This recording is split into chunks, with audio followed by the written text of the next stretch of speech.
Hey guys, welcome to Big Joe Malia's World. Today I am making chess bars from scratch. Alright guys, chess bar recipe. Now I will include the entire ingredient list at the end of this vlog. But first, before we start the recipe, let me give you a few little tips. First thing is, the most important thing when making chess bars is you need to make sure all your ingredients are at room temperature. Yes, even the eggs, even the butter, even the cream cheese, everything needs to be at room temperature. It is very, very important for this recipe.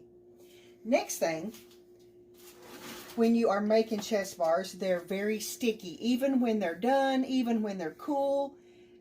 So the best thing to do is to take your 9x13 pan, line it with aluminum foil, and then spray it with cooking spray. It'll help you remove them from the pan easier.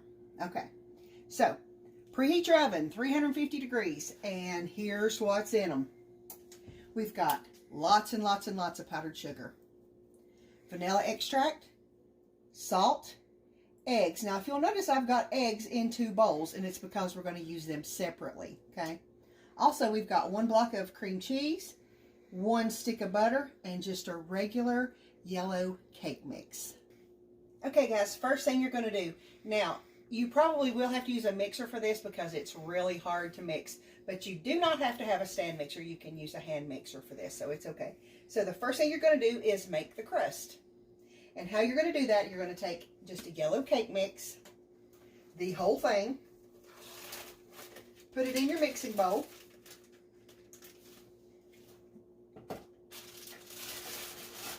And you're going to take 1 stick of unsalted butter. You know how particular I am. Unsalted butter, 1 stick, room temperature.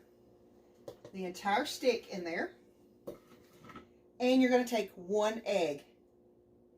And remember guys, room temperature ingredients. That is the key to make successful chess bars. Alright, so I'm going to put my little attachment on here. And when you mix this, you'll see that it really gets kind of crumbly. It really doesn't mix like a batter because there's really not enough liquid in there to make a batter. It's going to get crumbly, and it just takes just a minute.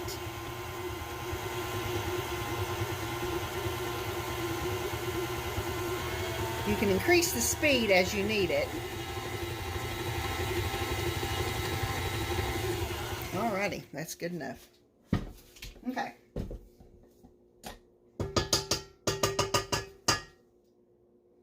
Dig all your stuff off your beaters. Alright. Now, you're just going to take this mixture and you're going to spoon it onto your prepared aluminum foil lined 9x13 tray. Okay? And you just kind of want to spread it out a little bit. Okay. Now the next thing you're going to do, you're going to take your clean hands. Okay. Now you can spray them with cooking spray if you want to. It really won't stick because there's so much butter in it. So you can just press it down. And make sure you got it pretty even. If you feel like one side is thicker than the other,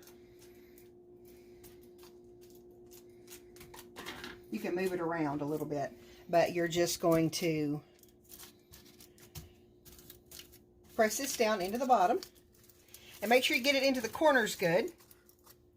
Really, really, really good into the corners.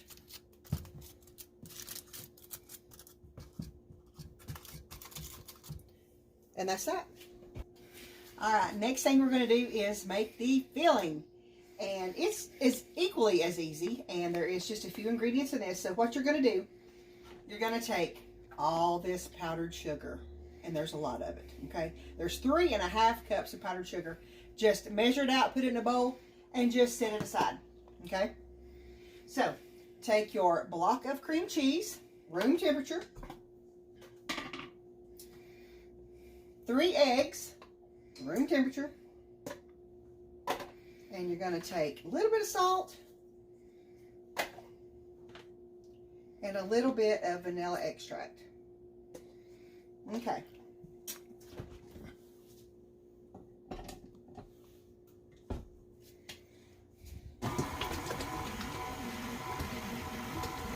going to mix this together for just a second.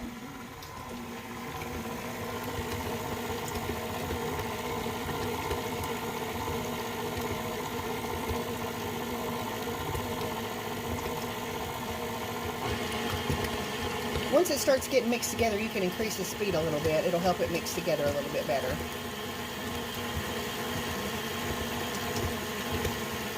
Alright.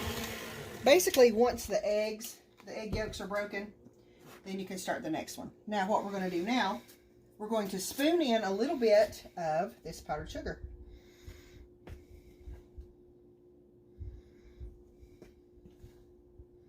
Just about a third of it or so.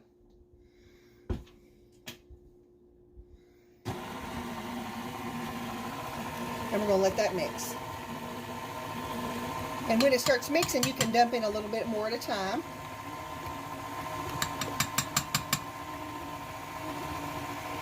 Just take it pretty slow because you don't want this to fly all over your kitchen, because it will.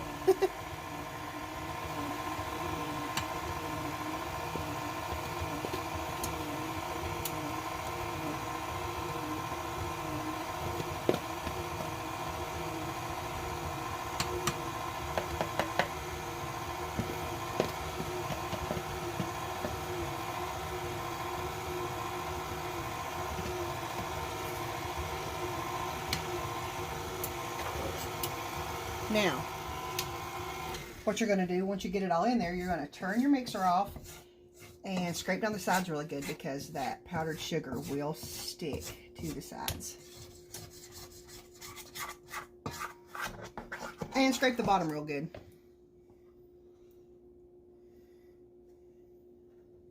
All right. And we'll give it another mix.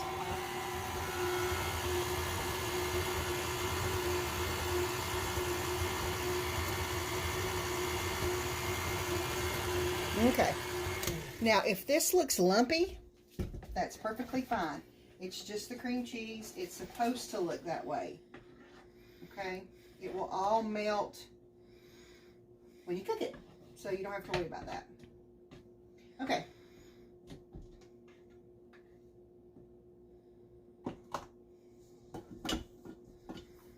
We're going to scrape this batter right over the crust.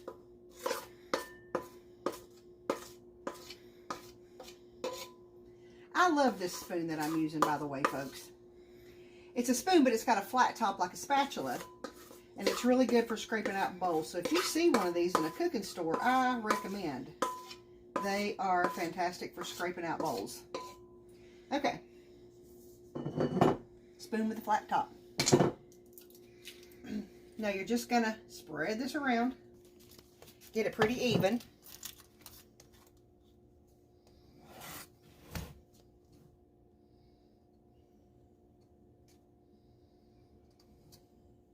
All right, and when that's finished, you're going to bake this baby in a preheated 350-degree oven for 45 minutes. We'll be back.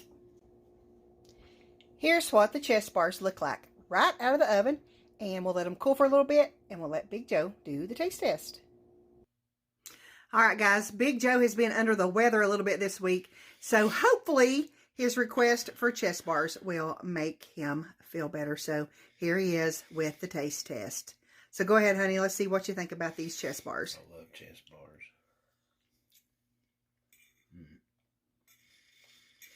Yummy.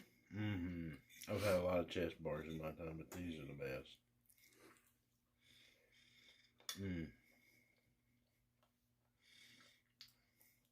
Them are so good. You know, Big Joe's going to give it the